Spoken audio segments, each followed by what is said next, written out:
Buy my guitar. Mom needs rent money. Billionaire had fired his single mom.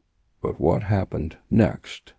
A young boy stands alone on a small town street corner, clutching his late father's old guitar, the only thing he has left of him. A cardboard sign in his trembling hands reads, "For sale." He isn't trying to buy toys or games. He's trying to save his home. His mom can't pay the rent, and this guitar might be their only hope. But what he doesn't know is that the man responsible for their pain, the billionaire who fired his mom, is about to walk right into his life. The morning sun rose gently over Boonville, Ohio, painting the quiet streets in hues of amber and gold. American flags waved proudly from every porch, their fabric rustling in the crisp breeze that carried the scent of wood smoke and freshly brewed coffee. Neighbors greeted each other warmly as they gathered at the diner on Main Street, swapping stories over steaming mugs beneath framed photos of veterans and fallen heroes. The local church bell chimed in the distance, signaling the start of another day in a town where time seemed to move slower, anchored by faith, family, and country. It was a place where people still believed that hard work, honesty, and community could weather any storm. Among the families that called Boonville home was Laura Carter and her 8-year-old son, Ethan. Their modest rental house sat at the edge of town, its peeling white paint and sagging porch telling stories of better days gone by. Laura, once an accountant with a steady job, now faced a daily battle against overdue bills and dwindling savings.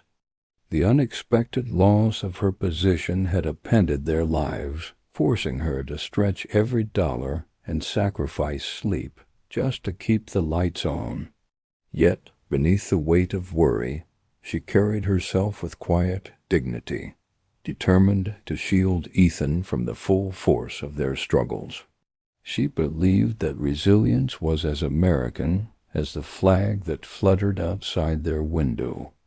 The town itself seemed to echo that same spirit, deeply patriotic, fiercely proud, and unwavering in its traditions. On weekends, families lined Main Street for parades, waving flags and cheering as veterans marched by in uniform, their medals glinting in the sunlight.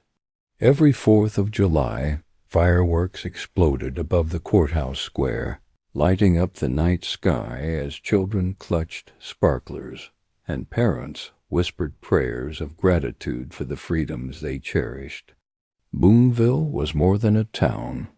It was a living embodiment of small-town America, a place where sacrifice was honored and values were passed down like heirlooms.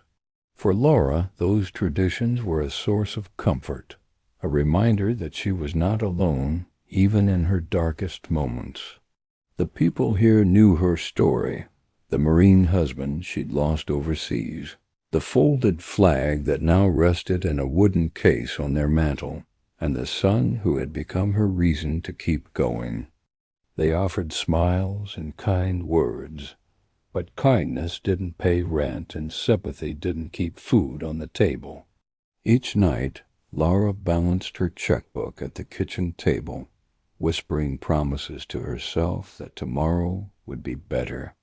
Ethan, young as he was, understood more than Laura wished he did. He saw the worry in her eyes when she thought he wasn't looking, heard the quiver in her voice when she answered calls from the landlord, and felt the weight of the empty refrigerator each time he opened it. Still, he never complained. Instead, he clung to the lessons his father had taught him before leaving for his final deployment about courage, responsibility, and standing tall even when life tried to break you. Those lessons lived inside him now, shaping a spirit far older than his years. As the weeks turned into months, the Carter household grew quieter. the laughter that once filled its walls now replaced by the hum of an aging heater, and the shuffle of overdue notices slipping under the door. Laura worked small bookkeeping jobs where she could, but they were never enough. Boonville's charm and warmth could not shield them from the cold reality that they were slipping closer to losing their home. Still, Laura refused to let despair win. She prayed, she persevered, and she reminded herself that America had been built by people who refused to give up. The nights were the hardest, when silence wrapped around their little house and Laura's fears felt loudest. She would sit by the window with a cup of tea, staring at the porch flag swaying in the moonlight, drawing strength from its unwavering presence. In those moments she thought about the man she loved and lost, about his sacrifice and the future he dreamed of for their son. It was a future she still intended to fight for, no matter how steep the odds. Ethan often joined her at the window, leaning his head against her shoulder as they gazed out into the stillness. "We're gonna be okay, right, Mom?" he would ask softly, his voice barely above a whisper. Laura would smile, even if her heart trembled, and nod. "Yes, sweetheart, we're going to be just fine." She had to believe it for him, if not for herself. Boonville, with all its parades, picnics, and patriotism, had seen its share of hardships before. Families had weathered wars, recessions, and personal tragedies, and each time they had emerged stronger. Laura told herself that she and Ethan would too, but deep down she knew that hope alone wouldn't save them. Something had to change, and as the first snowflakes of winter drifted past their window, silent and unassuming, the winds of change were already beginning to stir. Neither Laura nor Ethan could have imagined that their greatest struggle and their greatest salvation was about to begin with a decision that would test the very core of their love and sacrifice. It started one night after dinner, when Ethan padded softly down the hallway and paused outside his mother's bedroom door. Through the thin wood he could hear her muffled sobs, the kind she tried to hide from him, but never quite could. He pressed his ear closer and listened to her whispered prayers, pleas for a miracle that would keep them from losing the only home they had left. Something inside him shifted in that moment. At just 8 years old, Ethan understood that his mother carried the weight of the world alone, and he made a silent promise to shoulder some of it himself. The next morning he watched Laura stare blankly at a stack of overdue bills, her hands trembling as she reached for the calculator she could barely bring herself to use. She smiled when she noticed him watching, but he saw the exhaustion behind that smile, the same exhaustion that lined her face a little deeper every day. Ethan's heart ached. He wanted to fix everything, to be strong for her the way his dad had always been for their family. But what could a boy do when the world felt so big and unyielding? That question followed him to school, through math lessons and lunch breaks, clinging to him like a shadow. His classmates chatted about Christmas presents and winter vacations, but Ethan's thoughts were far from toys and snow days. He thought about overdue rent, about the eviction notice they might find taped to their door, and about the way his mom's eyes had lingered on the empty cupboards that morning. He felt older than his years, his childhood innocence slowly replaced by a sense of duty far too heavy for such small shoulders. One afternoon he wandered into the attic and opened an old trunk filled with his father's belongings. There were worn photographs from overseas, faded letters, and the carefully folded Marine Corps uniform that still smelled faintly of aftershave. But it was the guitar, a weathered, honey-colored acoustic with scratches that told stories of campfire songs and lullabies that stopped him cold. It was his father's last gift before deployment, a piece of him that had survived when nothing else had. Ethan traced the wood with his fingertips, tears welling in his eyes.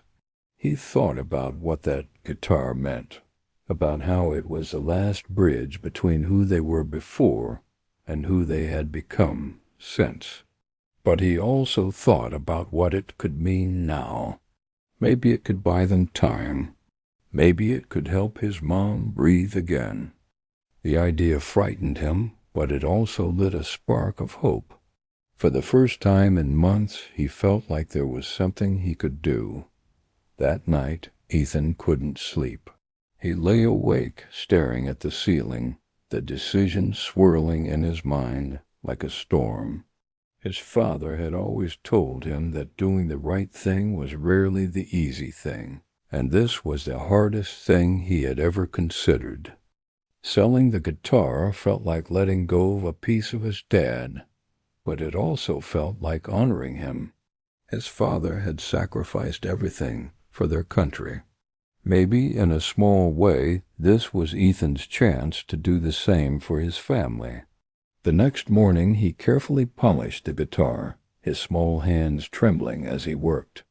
He wrote a sign on a piece of cardboard, torn from a cereal box. Selling Dad's guitar. Mom needs rent. He practiced holding it in the mirror, trying to look brave, even though his heart felt like it might break. He knew kids weren't supposed to make decisions like this, but then kids weren't supposed to grow up this fast either. Lavra noticed the guitar missing from its usual place and asked about it, but Ethan brushed off her question with a practiced smile. He didn't want her to stop him. This was his choice, his responsibility. The thought of disappointing her terrified him, but the thought of watching her lose everything terrified him more. So he kept his plans secret, telling himself that one day she would understand. As the weekend approached, Ethan's resolve solidified. He packed the guitar into its worn leather case, folded his cardboard sign, and set it by the front door. Saturday morning, while the town stirred to life under a pale winter sun, he would walk to the grocery store on Main Street and do what needed to be done. He wasn't just a boy anymore. He was his father's son, and he was ready to carry that weight. And though he couldn't know it yet, that single act of sacrifice, born not of desperation, but of love, would set into motion a chain of events that would change not only his future, but the hearts and lives of everyone it touched. The morning air was sharp with winter's breath as Ethan pulled on his father's oversized camouflage jacket and stepped outside, the guitar case almost as tall as he was. Frost coated the wooden porch steps, crunching beneath his worn sneakers as he made his way toward Main Street. He clutched the cardboard sign tightly in his mittened hands. The message scrawled in uneven letters that spoke of heartbreak and hope. Selling Dad's guitar, Mom needs rent. Every step felt heavier than the last, but the thought of his mother crying alone in the dark gave him strength he didn't know he had. Boonville was waking slowly. The bell above the diner door jingled as veterans gathered for their morning coffee, and the smell of a bacon and maple syrup drifted through the crisp air. People waved to one another as they scraped frost from windshields and opened shop doors, their lives moving forward as usual. None of them could have guessed that a small act of courage was unfolding on the corner by Carter's grocery, a boy standing quietly, with a piece of his heart in his hands.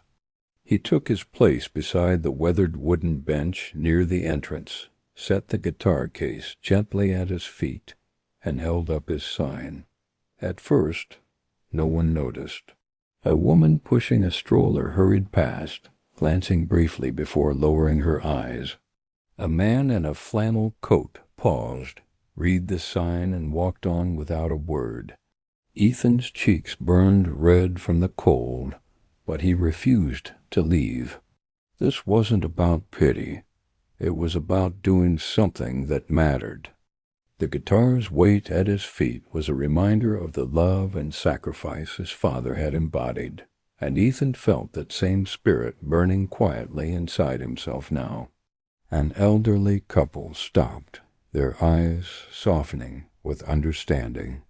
"That's a beautiful instrument, son," the man said gently. "Are you sure you want to part with it?" Ethan swallowed hard and nodded. "My mom needs help," he replied simply. They wished him luck and shuffled away, leaving a few crumpled bills in his gloved hand. Not nearly enough, but something. Others offered kind words, some offered prayers, and a few dropped coins into the guitar case. Yet most just walked by, their hearts moved, but their hands empty. Hours passed, and the morning sun climbed higher, casting long shadows on the sidewalk. Ethan's legs ached, and his fingers had gone numb, but he didn't waver. He thought of his father's stories about bravery, about how real courage wasn't loud or glorious, but quiet and steadfast, the kind that showed up and endured. That was the courage Ethan clung to now. Every time someone looked away, he told himself that heroes didn't give up when things got hard. They stood their ground. Across the street, the American flag rippled against the pale blue sky, its stars and stripes catching the light. Ethan stared at it for a long moment and felt a surge of pride swell in his chest. His dad had fought for that flag, and today, in his own small way, so was he. The cold bit deeper, the hours dragged on, but he refused to quit. His sign, that simple, desperate message, wasn't just a plea for help. It was a declaration of love. Some passers-by whispered to one another, their faces a mix of pity and discomfort. Boonville was a town that valued self-reliance, and public vulnerability was rare. Yet here was a boy baring his soul for the sake of his mother, standing unashamed beneath the weight of his circumstances. A few people recognized him as Laura Carter's son and exchanged knowing glances. The story of her wrongful firing had circulated in hushed tones, but seeing its consequences embodied in a shivering child made the injustice impossible to ignore. As midday approached, the streets grew busier, and Ethan's presence became impossible to overlook. A teenager handed him a cup of hot chocolate. A veteran placed a weathered $20 bill in the guitar case with a quiet semper fi. Each small act of kindness reminded Ethan that, though life could be cruel, it could also be profoundly good. And though he still hadn't raised enough to change their situation, he felt stronger than he had when he'd first stepped out that morning. Still, doubt crept in as the hours wore on. What if no one bought the guitar? What if all of this was for nothing? He blinked back tears, refusing to let them fall. "You're stronger than this," he whispered to himself, words his father had once said before deployment. He repeated them like a prayer, steadying his resolve. This was his mission now, and he would see it through.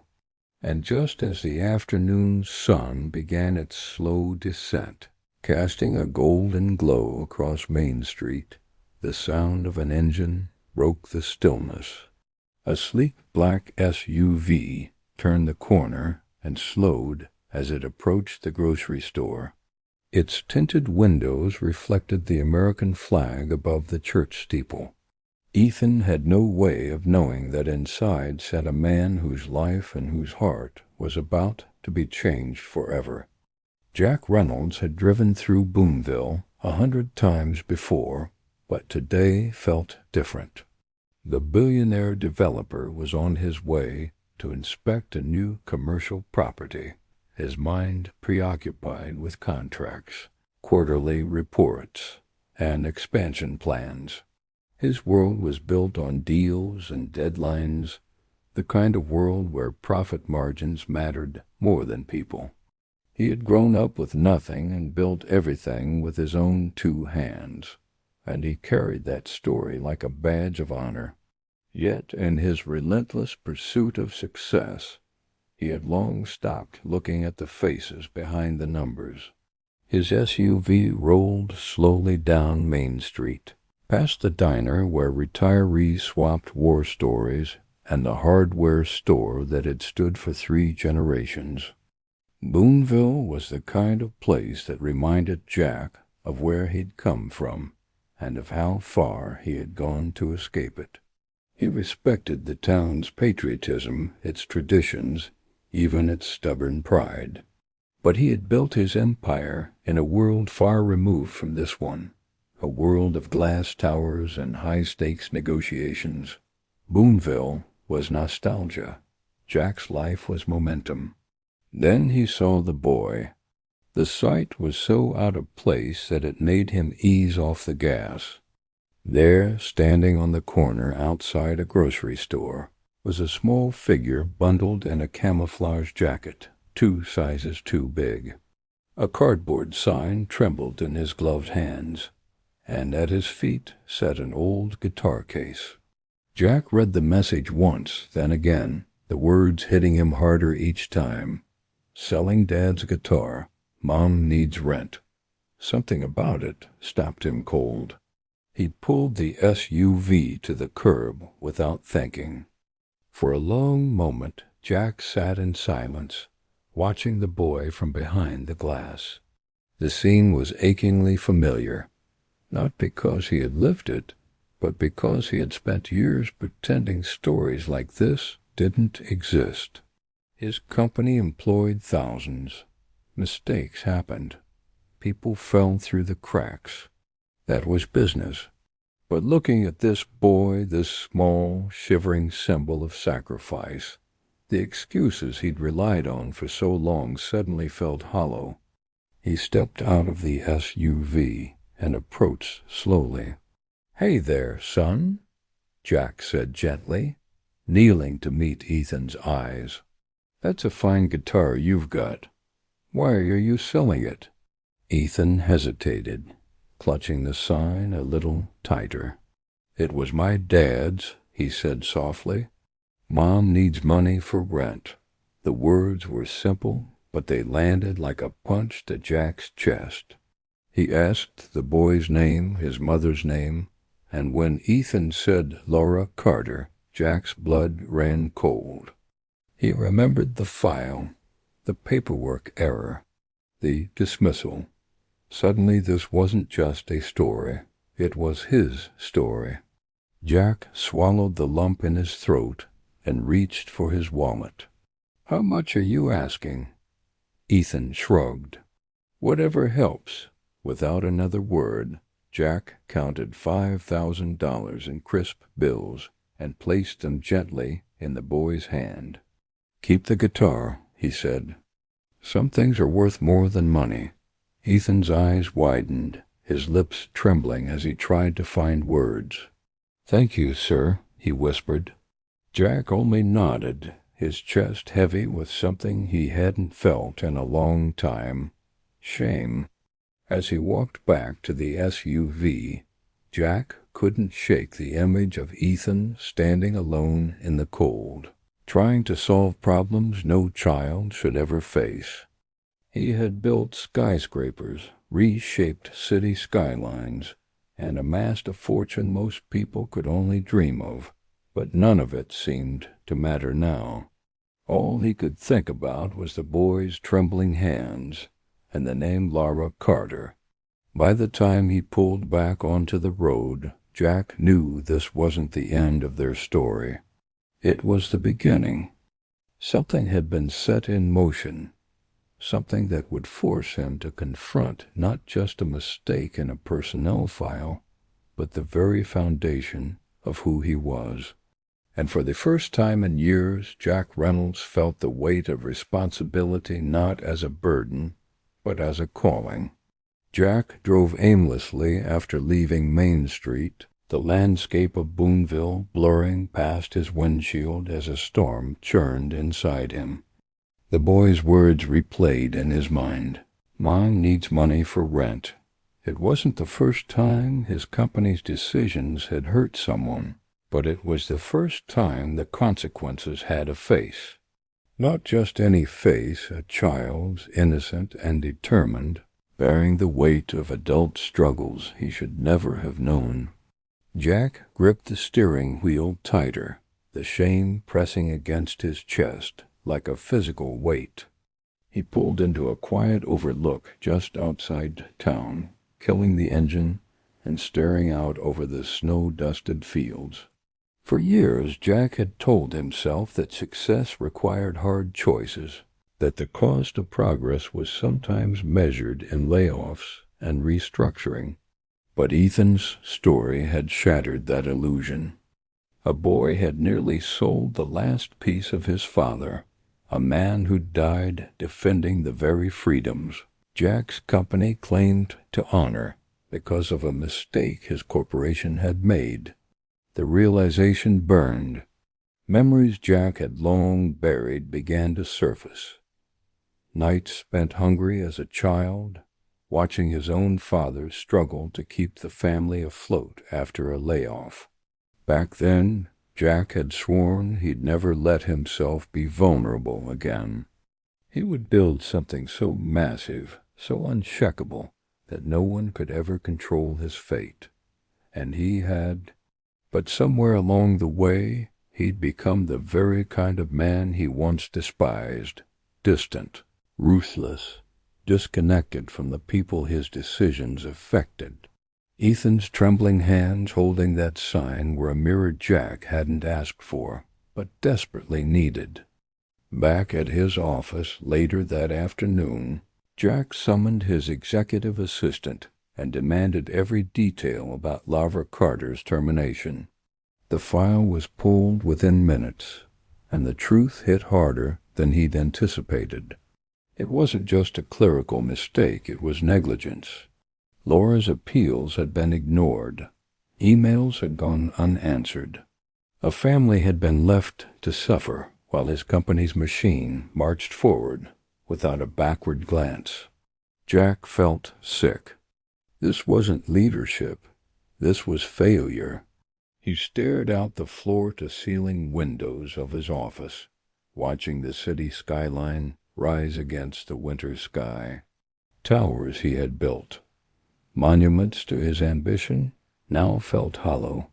What good was empire if it trampled the very people it was meant to serve? The question gnawed at him, reshaping something deep inside. He had always prided himself on being a self-made man, but self-made meant nothing if it came at the expense of decency. The next morning Jack returned to Boonville, the weight of purpose heavy on his shoulders.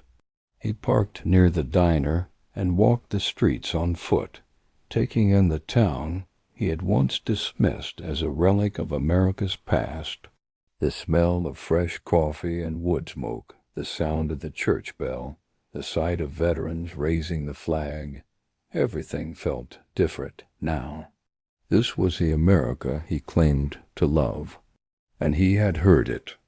He found himself back at the grocery store, standing in the same spot where Ethan had stood the day before. The bench was empty now, but the memory lingered like a scar. Jack promised himself then and there that this would not end with a check or a press release. He would fix what had been broken, not because it was good business, but because it was the right thing to do. As he turned back toward his car, Jack realized that something fundamental within him had shifted. It wasn't just guilt, it was resolve. Ethan's sacrifice had pierced the armor he'd built around his heart, exposing a truth he could no longer ignore. Wealth and power meant nothing without humanity. And in that quiet moment, Jack Reynolds, billionaire, mogul, and master of his own destiny, made a vow to become something more, a man worthy of the second chance he hoped to give. Jack didn't waste a moment. Back at headquarters, he called an emergency meeting with his board and senior leadership. They gathered around the polished oak conference table, their expressions shifting from curiosity to unease as Jack laid out the situation. "Lavra Carter," he began, his voice steady but heavy. "She was wrongfully terminated due to an error we ignored. That ends today." Murmurs rippled around the room, but Jack didn't flinch. He wasn't asking for opinions. He was issuing orders. He demanded a full audit of every termination in the last 3 years, determined to uncover any similar injustices. The room fell silent. This was unprecedented. But Jack didn't care about precedent anymore.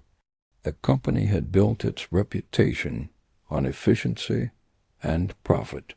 Now it was time to rebuild it on integrity. "We claim to stand for opportunity," he said, his voice rising. "It's time we prove it." And for the first time in years, his words weren't part of a shareholder pitch. They were a promise to himself, to Laura, and to Ethan. The investigation's findings were worse than he expected. Laura's termination had indeed been a clerical mistake, but the deeper failure was human. Her repeated attempts to appeal had been dismissed without review. Automated systems had handled what should have been a personal conversation. And while Laura struggled to feed her son, executives had signed off on bonuses tied to cost reduction. Jack read every email, every note, his disgust growing with each page. This wasn't just a mistake, it was betrayal. He spent the next hours drafting a plan to make things right. Lavra would receive her job back with a promotion and a substantial raise. She would be compensated with full back pay, plus interest. And most importantly, Jack himself would deliver the apology, publicly. "This isn't about liability," he told his legal team when they protested. "It's about accountability." The lawyers exchanged nervous glances, but Jack was resolute. Protecting the company's image no longer mattered. Protecting its soul did. The following morning he drove back to Boonville once more, this time not as a CEO, but as a man seeking redemption. He rehearsed the words he needed to say, though none of them felt adequate. How do you apologize for breaking someone's trust? How do you make amends for stealing their dignity? These were questions no business school had ever prepared him for. But he knew one thing for certain. The apology had to come from him, not a letter, not a spokesperson, but the man responsible. As Jack pulled into the quiet residential street where Laura and Ethan lived, he felt his pulse quicken. Their small rental home looked even smaller in person, its chipped paint and sagging steps a silent testimony to how hard life had been. He climbed the porch stairs, bouquet of flowers in hand, and knocked gently. The door opened a crack, revealing Laura's cautious eyes. When she saw who stood there, her expression hardened.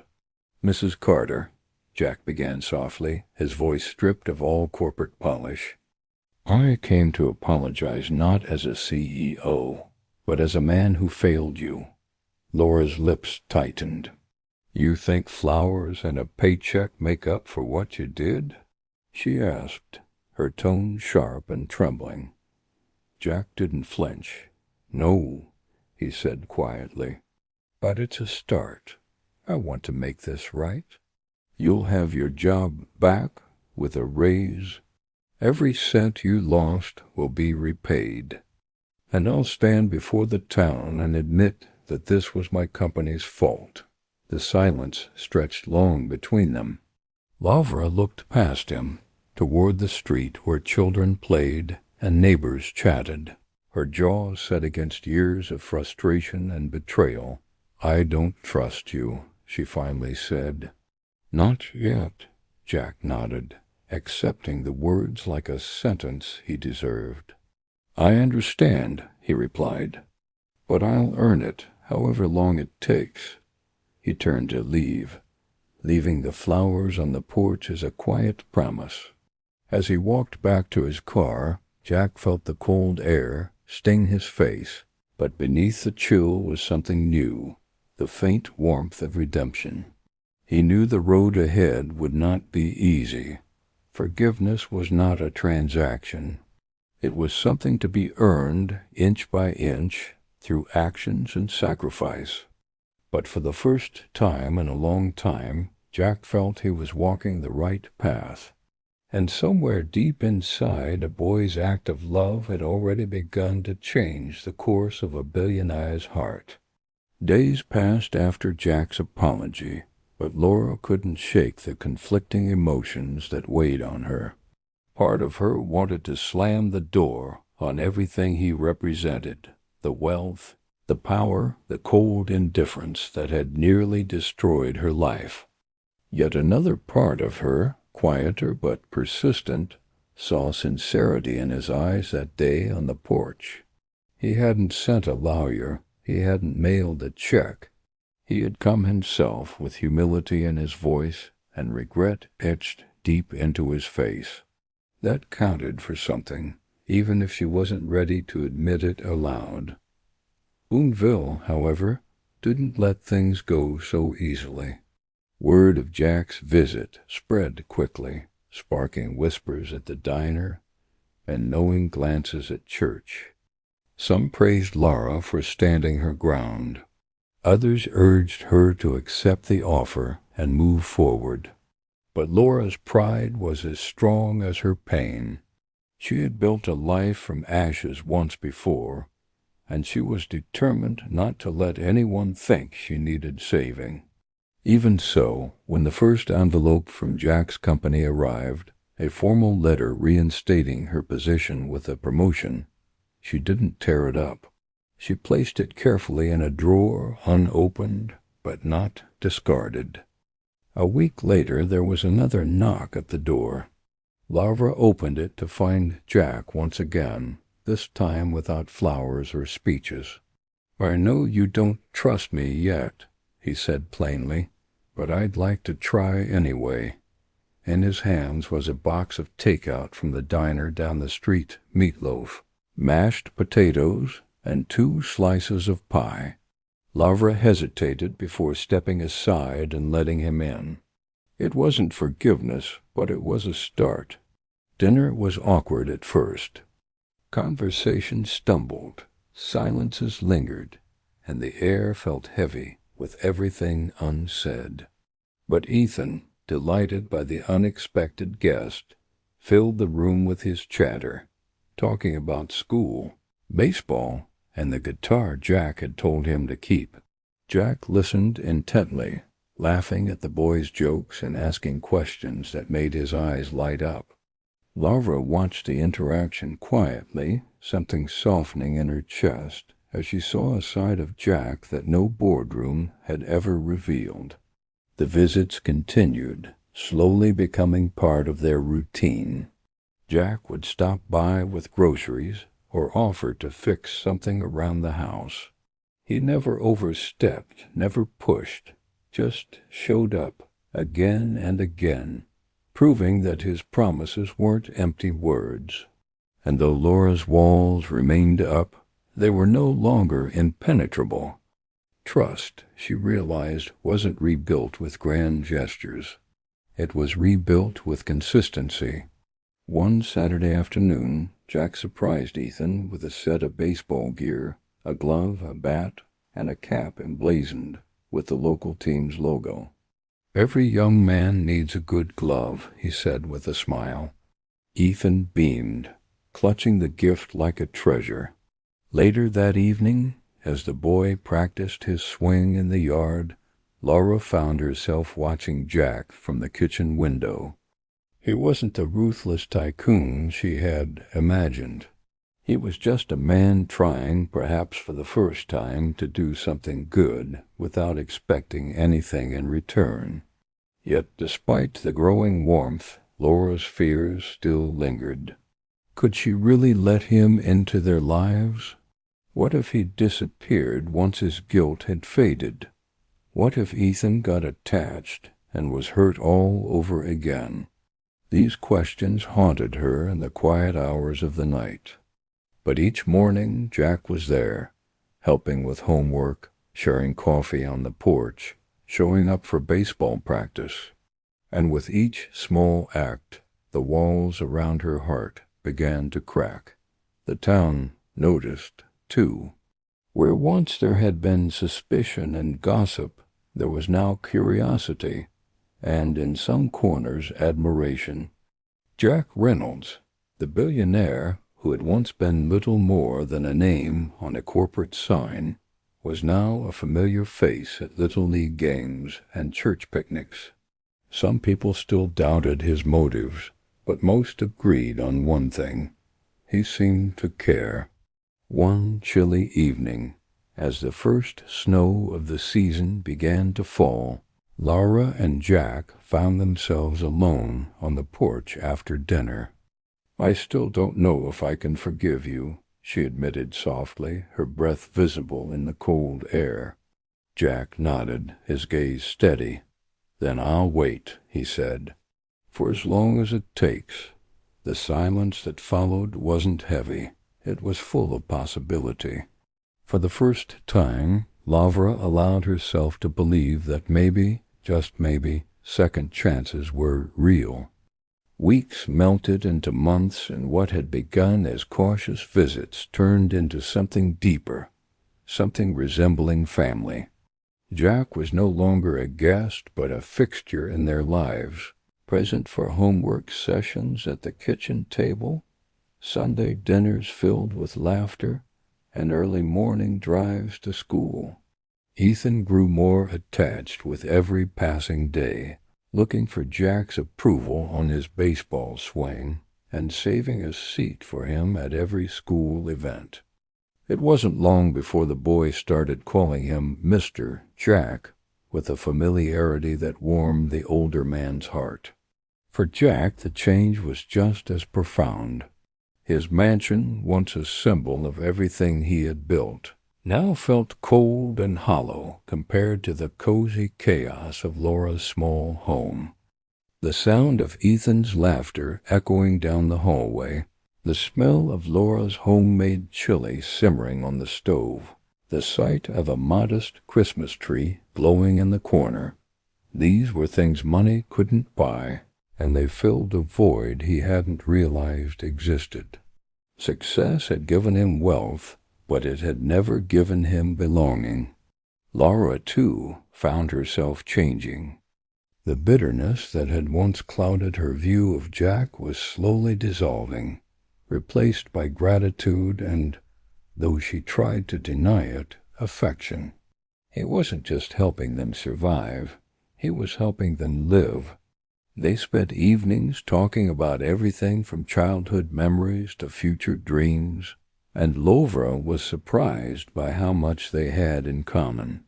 Both had known loss, both had struggled, and both, in their own ways, were searching for redemption.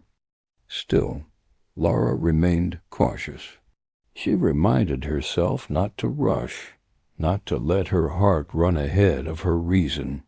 But Jack never asked for more than she was willing to give. He didn't try to define their relationship or push for answers she wasn't ready to provide.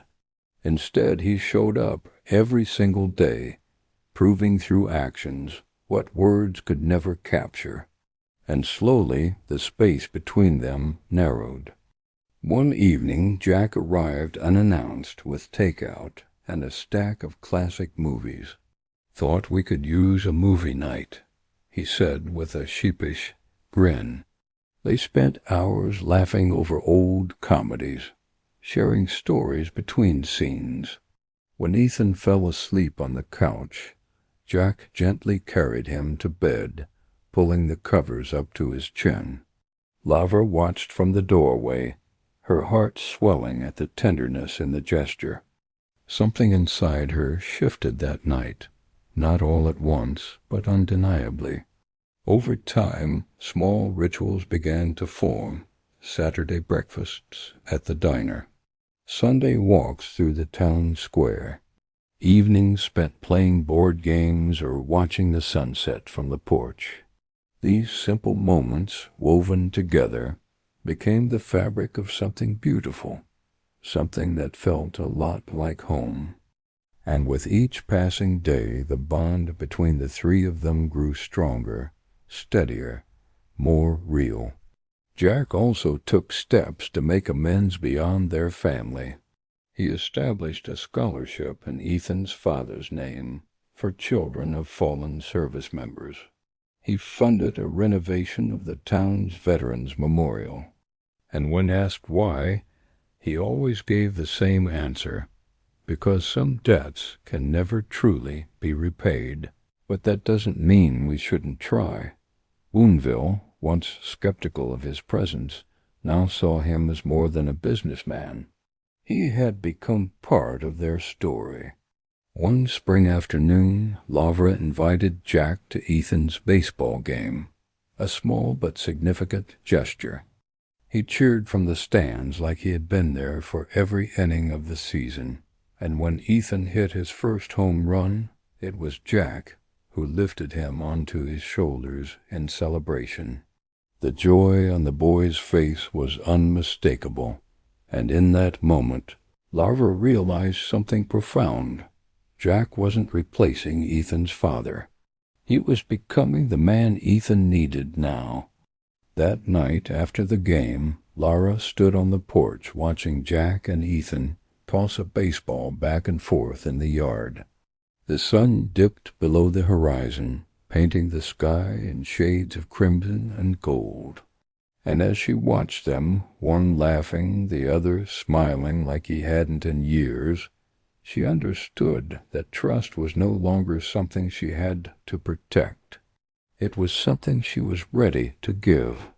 What had started with a desperate knock on her door had become something far greater.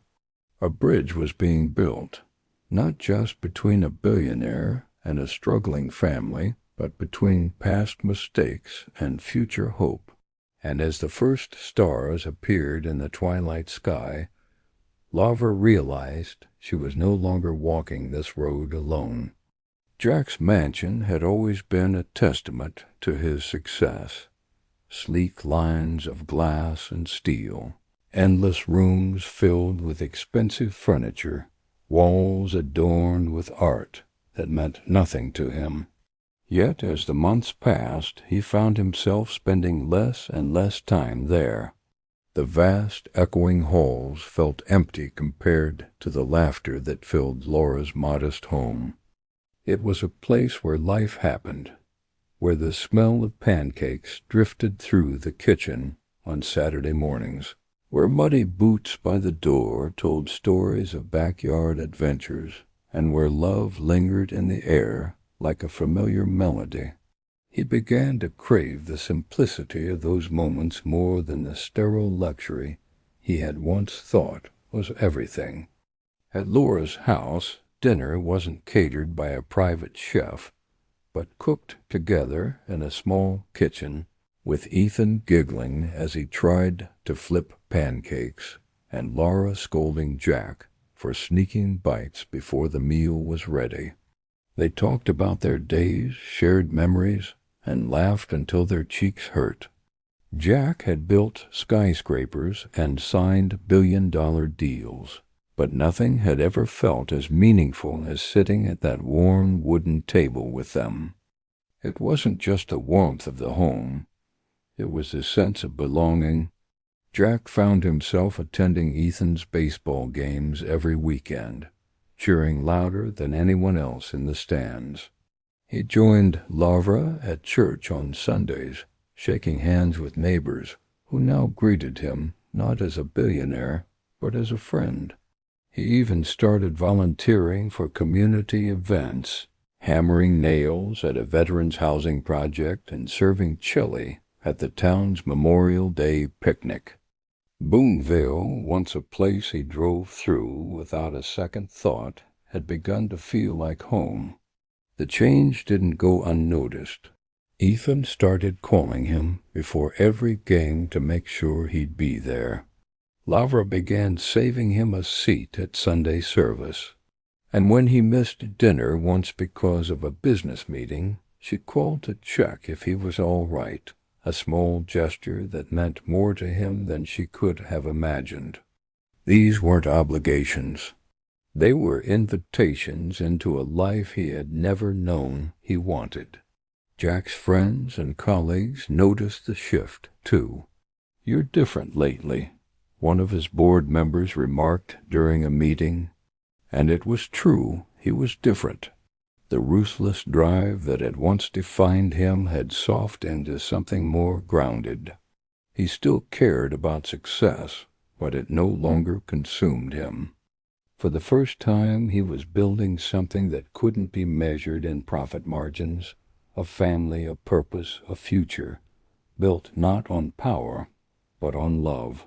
One evening, after a long day, Jack found himself standing alone in the empty foyer of his mansion. The silence pressed in on him, and for the first time, it didn't feel like peace. It felt like loneliness. He grabbed his keys and drove to Laura's house without a second thought. When he arrived, Ethan was sprawled on the living room floor, surrounded by toy soldiers, and Lavra was curled up on the couch reading a book. The sight made something deep inside him settle. "Rough day?" Lavra asked, smiling gently. "Better now," Jack replied, taking a seat beside her. Little by little, the three of them became inseparable. They celebrated holidays together, from Easter egg hunts in the backyard to Thanksgiving dinners filled with laughter and gratitude. On the 4th of July, they sat side by side on a blanket at the county fairgrounds, watching fireworks explode over the town square. As red, white, and blue filled the night sky, Jack looked at Laura and Ethan and felt something he had never truly felt before: contentment. For Ethan, the transformation was just as profound. The man who had once been a stranger was now the person he wanted to show his school projects to, the one he ran to after hitting a home run, the one he asked for advice when he was scared or unsure. He never said it outright, but Laura could see it in his eyes. Jack had become more than a role model. He had become family. And for Laura, each small act, every shared dinner, every late-night conversation, every moment of laughter, chipped away at the last remnants of doubt. She still carried scars from the past, but they no longer defined her. In their place was something new, something stronger: trust. And in the warmth of that trust, love began to bloom, gently, steadily, and without hesitation. Summer arrived in Boonville with long golden days and evenings painted in soft pink light. The town buzzed with preparations for the annual 4th of July celebration, a tradition as deeply woven into its identity as the flags that lined Main Street. For Lavra, this year felt different. For the first time since her husband's death, she felt like she had something to look forward to. For Jack, it felt like a second chance at a life he'd once believed wasn't meant for him. They spent the morning grilling burgers in the backyard, Ethan chasing fireflies between the picnic tables, while patriotic music floated from a radio in the kitchen window. Jack flipped burgers with the focus of a man who had never done it before, laughing when Laura teased him about his technique. The smell of charcoal and sizzling meat mingled with the sweet scent of fresh-cut grass, and for a moment everything felt perfect, simple, grounded, right. That evening, the three of them joined the crowd at the county fairgrounds. Families gathered on blankets and lawn chairs, kids waved sparklers in the dusk, and a local brass band played America the Beautiful as the sun sank below the horizon. Jack stood beside Laura, his hand brushing against hers, and for a brief moment neither of them pulled away. It was a small, unspoken gesture, but it carried the weight of everything they'd endured together. As the first fireworks lit up the sky, Jack turned to Laura, his heart pounding with words he had rehearsed 1,000 times but never spoken. "I used to think success meant money, power, control," he said quietly, his eyes never leaving hers. "But none of it matters without someone to share it with." Laura's breath caught, her heart aching at the sincerity in his voice. "You gave me something I didn't know I was missing," he continued. "You and Ethan, you gave me a reason to be better." Laura's eyes shimmered with tears as she reached for his hand. "I spent so long thinking I had to do everything alone," she admitted softly. "But maybe I don't." The words hung between them, fragile and full of possibility. Jack smiled. Not the confident, practiced smile he wore in boardrooms, but something real, something vulnerable. "Then let's not," he whispered. And under the glow of red, white, and blue, they kissed, a quiet promise of a future built not on circumstance, but on choice. From that night on, things changed in small but meaningful ways. Jack stayed for dinner more often than not, and sometimes he didn't leave at all. Lavra found herself reaching for his hand without thinking, and Ethan started referring to them as we, as in, we should go camping, we should get a dog, we should visit Dad's old base one day. Their bond was no longer fragile.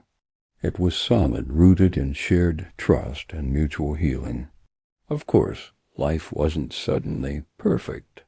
There were disagreements about bedtime, about chores, about how much ice cream was too much on a school night. But even in the hard moments, there was something steady beneath it all. Love, the kind that wasn't afraid of flaws, that didn't run from the past, that stood firm when tested. It was the kind of love that built families and healed wounds. The town, too, embraced their new beginning. People who had once whispered about Laura's struggles now smiled when they saw them together. The Carters and Jack had become a symbol of resilience, a story Boonville told with pride, because in a place where tradition mattered and second chances were sacred, their story reminded everyone that redemption wasn't just possible, it was profoundly American.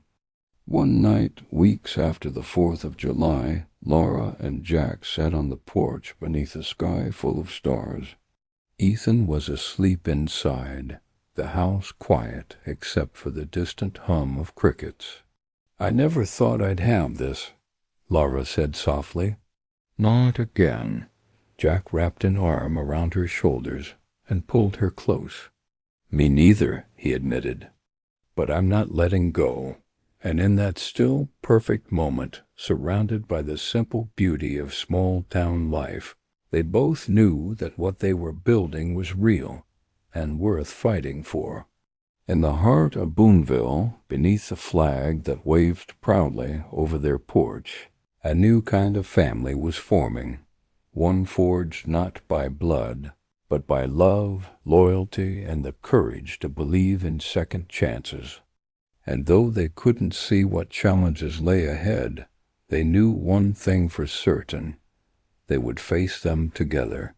Life had settled into a steady rhythm for Laura, Jack, and Ethan, a rhythm filled with laughter, shared meals, and the comforting certainty of family. But as often happens when happiness finally takes root, the past returned to test it.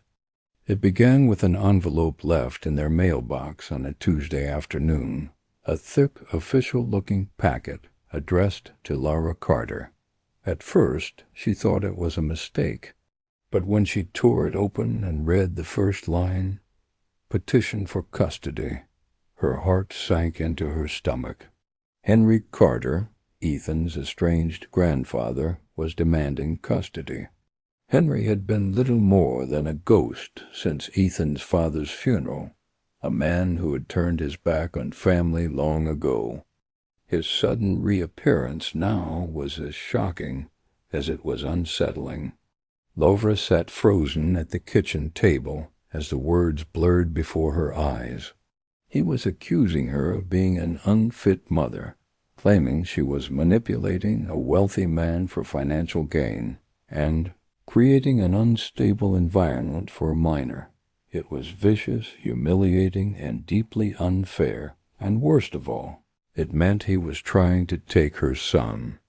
When Jack arrived that evening, he found her sitting in silence, the documents spread across the table like a cruel joke.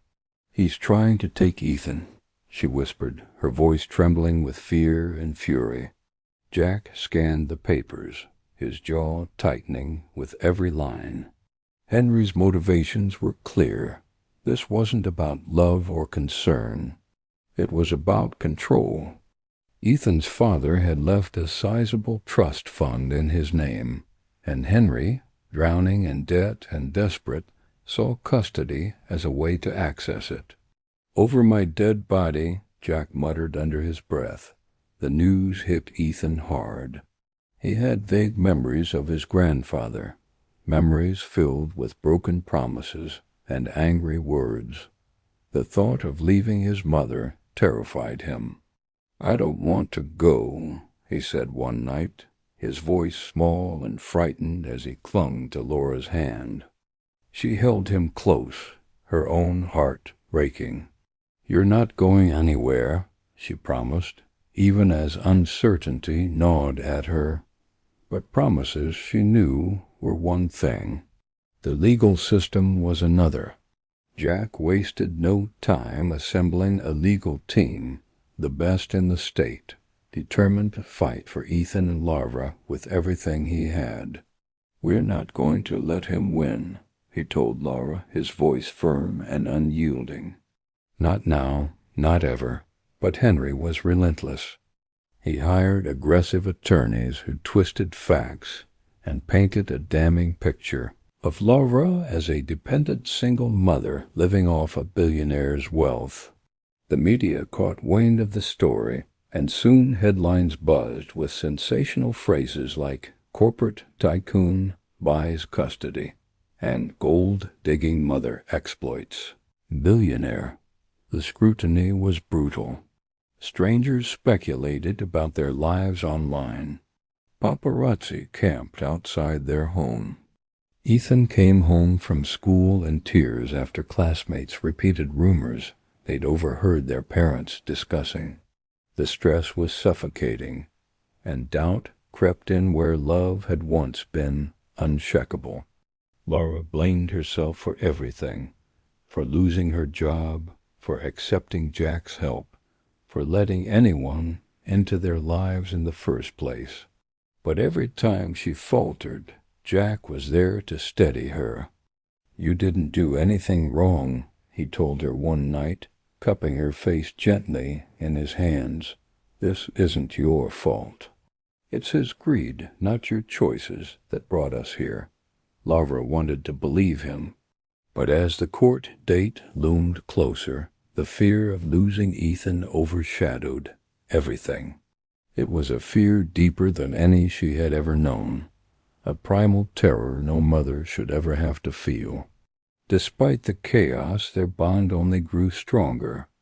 They held family dinners as usual, tucked Ethan into bed with the same bedtime stories, and tried to shield him from the ugliness beyond their walls. The world could call them whatever it wanted. They knew what they were. They were a family, and no courtroom, no smear campaign, and no desperate man could change that. Yet deep down, Lavra knew the fight was just beginning. Custody battles were unpredictable, and the system didn't always side with what was right. But if Henry thought he could tear them apart, he underestimated the strength of the love that bound them together, a love forged through sacrifice, forgiveness, and the unshakable belief that family is more than blood. The courthouse in downtown Boonville was a stately old building of red brick and white columns, the kind of place where history seemed to hang heavy in the air. On the morning of the custody hearing, Lavra stood on the steps clutching Ethan's hand. Her stomach knotted with nerves. Jack stood beside them, his presence a steady anchor in the whirlwind of uncertainty. Camera flashes exploded as reporters shouted questions, but Jack guided them inside without a word. This was not a media event, this was a fight for their future. Inside, the courtroom buzzed with tension. Henry sat at the opposing table, flanked by a team of expensive lawyers and wearing a smug smile that made Laura's blood boil. Across the aisle, their own legal team reviewed notes and whispered strategies, but no amount of preparation could erase the fear that hung over them like a storm cloud. Everything, their lives, their family, their future, now rested in the hands of a judge they had never met. Henry's attorneys came out swinging. They painted Laura as unstable, reckless, and financially dependent. They portrayed Jack as a manipulative billionaire, using his money to control a vulnerable woman. They even insinuated that Ethan's attachment to Jack was the result of bribery, gifts, and privileges designed to sway a child's loyalty. It was character assassination at its worst, and every word felt like a knife twisting in Laura's chest. But their side fought back just as hard. Witnesses testified to Laura's character, neighbors, teachers, church members, all of whom described her as a devoted mother and a pillar of the community. Former co-workers came forward with emails and statements proving that her termination had been wrongful.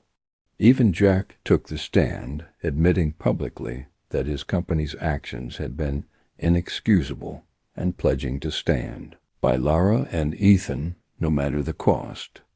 His testimony wasn't just about business. It was about love, about responsibility, about doing what was right, even when it was hard.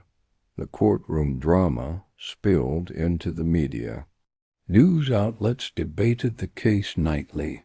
Pundits argued about wealth and power, and strangers on the internet chose sides. Some called Jack a hero, others a villain. Some called Lavra a saint, others a schemer. Through it all, they tried to shield Ethan from the noise, but he was old enough to know what was happening. "Are they going to take me away?" he asked one night, his voice trembling. Lavra held him tightly. "Not if we have anything to say about it," she whispered. As the weeks dragged on, the pressure mounted. The legal fees skyrocketed, the scrutiny intensified, and the emotional toll deepened. Jack's board urged him to distance himself from the case for the sake of the company's reputation, but he refused. "If standing up for what's right costs me everything," he told them, "then so be it." And he meant it. For the first time in his life, Jack Reynolds was fighting a battle that had nothing to do with profit and everything to do with love. Despite the stress, there were moments of hope. Ethan's therapist testified about the boy's emotional well-being, describing how Jack's presence had been a stabilizing and positive force in his life. A social worker's report praised Laura's parenting and highlighted the nurturing home environment they had created together. Piece by piece, the truth began to outweigh the lies. Yet Henry wasn't finished. He doubled down with more aggressive tactics. Private investigators, financial audits, and sensational claims meant to smear their reputation. But with each desperate move, his motives became clearer. This wasn't about Ethan's welfare. It was about greed. And as the judge listened intently from the bench, that truth began to shine through. The day the final arguments were made, the courtroom was packed. Jack held Laura's hand tightly as their attorney delivered a closing statement that brought many to tears. "This is not just a legal case," she said. "This is about love, stability, and the unshakable bond that defines what family truly means. Blood may tie us together, but love is what keeps us there."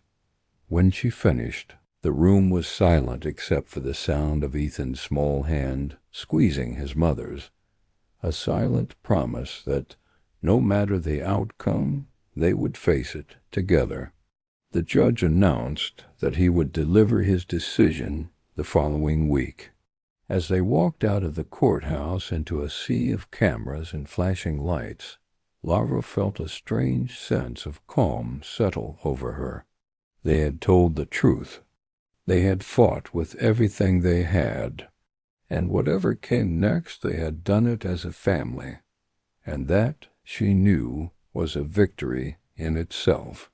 The day of the final hearing arrived with a weight that seemed to press down on everyone in the courtroom. Laura barely slept the night before, her mind replaying every argument, every accusation, every moment that had led them here. Jack was stoic beside her, his hand resting over hers beneath the table, a silent reminder that they were in this together. But it was Ethan, small, nervous, and braver than anyone in the room, who held the power to change everything. Today the judge had agreed to hear from him directly. When Ethan was called to the stand, the room fell silent. He looked tiny in the witness chair, his feet dangling above the floor, but there was a steadiness in his eyes that belied his 8 years. The judge spoke kindly, asking if he understood why he was there. Ethan nodded. "Because people are fighting over where I should live," he said quietly. "But I already know where home is." The simplicity of his words drew a collective breath from the crowd. Henry's lawyers tried to tread carefully, asking polite questions designed to lead Ethan toward their narrative. "Do you feel pressured to like M.R. Reynolds because of the gifts he's given you?" one asked. Ethan shook his head. "I don't like him because he buys me things," he replied firmly. "I like him because he shows up. He's at my baseball games. He helps me with my homework. He talks to me about my dad. He's my family." The room stirred. Even the judge leaned forward, listening closely. Then it was Laura's attorney's turn. "Ethan," she asked gently, "can you tell the court what your mom means to you?" Ethan swallowed hard, his small hands twisting in his lap. "My mom is my hero," he said, his voice breaking slightly. "She works really hard. She never gives up. She loves me more than anything. I don't want to live anywhere else. I want to stay with her and with M.R. Jack, they're my family." His words weren't rehearsed, weren't coached. They were pure, honest truth, and they struck deeper than any legal argument ever could. Henry sat stone-faced, but the cracks in his case were showing. The courtroom, once filled with judgment and skepticism, now felt charged with empathy. Even reporters stopped scribbling notes, their eyes fixed on the boy who had just defined family in the simplest, most powerful terms. When Ethan stepped down from the stand, Laura pulled him into her arms, tears streaming down her cheeks. "You were so brave," she whispered. "Your dad would be so proud." Jack knelt down beside them, his own eyes glassy. "You did more today than any of us could have," he told Ethan. "You reminded everyone what this is really about." And in that moment, the legal jargon and courtroom strategies melted away. The case wasn't about custody or inheritance or reputations. It was about a child's love, unconditional, unwavering, and impossible to ignore. The remainder of the hearing felt almost anticlimactic after Ethan's testimony.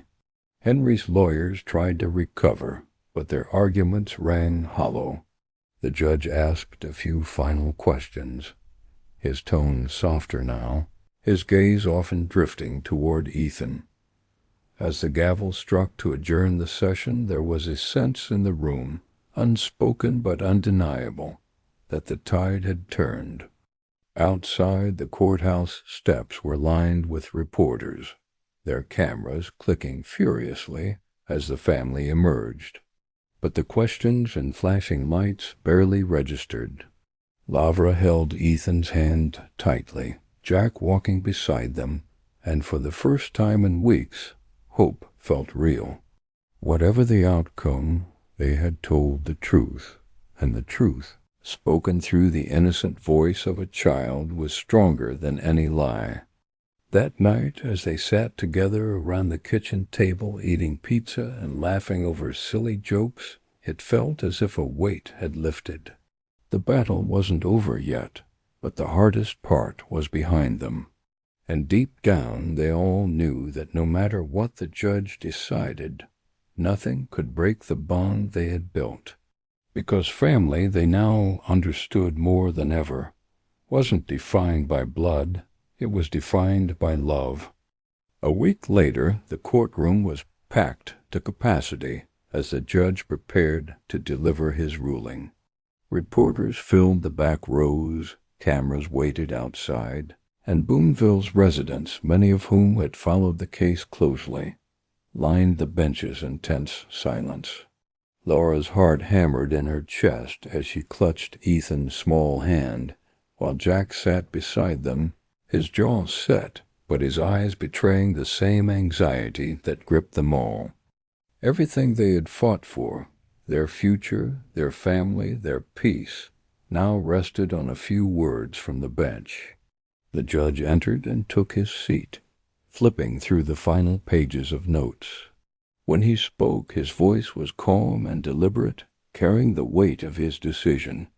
"This case," he began, "is not merely about custody. It is about what defines a family, and about the best interests of a child whose voice has spoken more clearly than any attorney ever could." He paused, glancing toward Ethan, who sat between Lavra and Jack, small but resolute. "The court has heard compelling testimony, reviewed substantial evidence, and considered the stability, safety, and emotional well-being of this child." Henry shifted uneasily in his seat, a sheen of sweat forming on his forehead. The judge continued, his tone firm. "It is the opinion of this court that Laura Carter has provided and continues to provide a loving, stable, and nurturing environment for her son. Furthermore, it is clear that Jack Reynolds has become an integral and positive presence in the child's life, offering emotional support and stability that serves his best interests." Henry's lawyers exchanged anxious glances. The room held its breath. "Therefore," the judge said, his gaze steady and unwavering, "the petition for custody filed by Henry Carter is hereby denied." A collective exhale swept through the courtroom. Lavra Carter will retain full custody of her son, Ethan Carter. Additionally, the court recognizes Jack Reynolds as a legal guardian, acknowledging his ongoing role and responsibility and Ethan's upbringing. M.R. Carter is granted supervised visitation only, contingent upon continued evaluation of his conduct and intent. For a heartbeat there was silence, then a rush of emotion erupted. Laura's knees nearly buckled as tears of relief streamed down her face.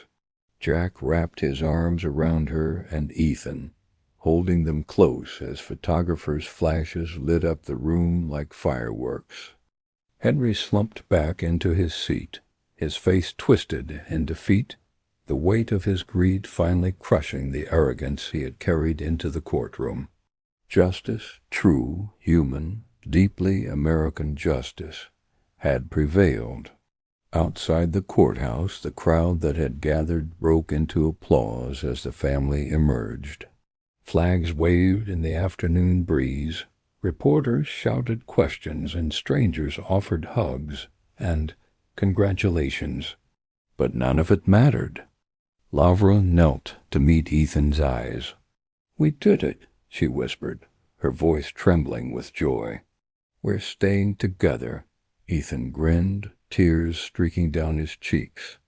"I knew we would." Jack addressed the press briefly, his words measured but heartfelt. "This case was never about money or power," he said. "It was about doing what's right. And what's right is that this boy, this incredible boy, stays with the people who love him most. I hope this reminds all of us that family isn't something we're born into. It's something we build." His words were replayed on news broadcasts across the country, sparking conversations about corporate accountability, family law, and the true meaning of responsibility. In the days that followed, the media frenzy gradually faded, replaced by letters and messages of support from people across America. Veterans wrote to thank them for honoring Ethan's father's sacrifice. Single parents shared stories of their own struggles and triumphs, and Jack's company, inspired by the ordeal, implemented sweeping reforms to ensure no family would ever suffer from a mistake like Laura's again. That night, as they returned home to Boonville, they hung an American flag on their porch, brighter and prouder than ever before. It wasn't just a symbol of their country.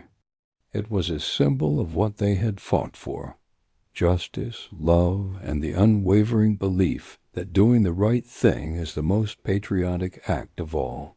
And beneath that flag, illuminated by the soft glow of the porch light, a family, forged not by blood, but by choice, finally exhaled.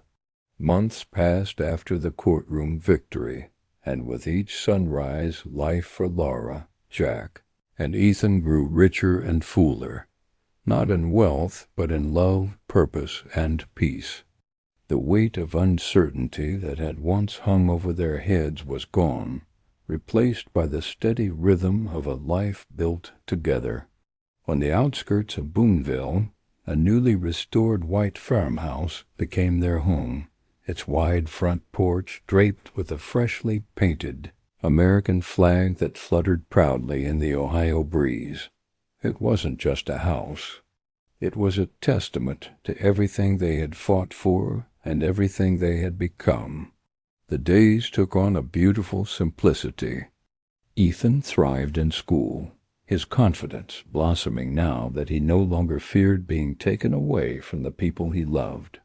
Lavra, once hesitant to dream beyond survival, started planning for the future, opening her own small accounting firm that offered services to local businesses and veterans' families.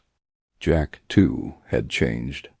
The man who had once measured his worth in profit margins now measured it in moments, in backyard barbecues, in little league games, in quiet evenings spent watching sunsets from the porch swing with the people who had given his life meaning.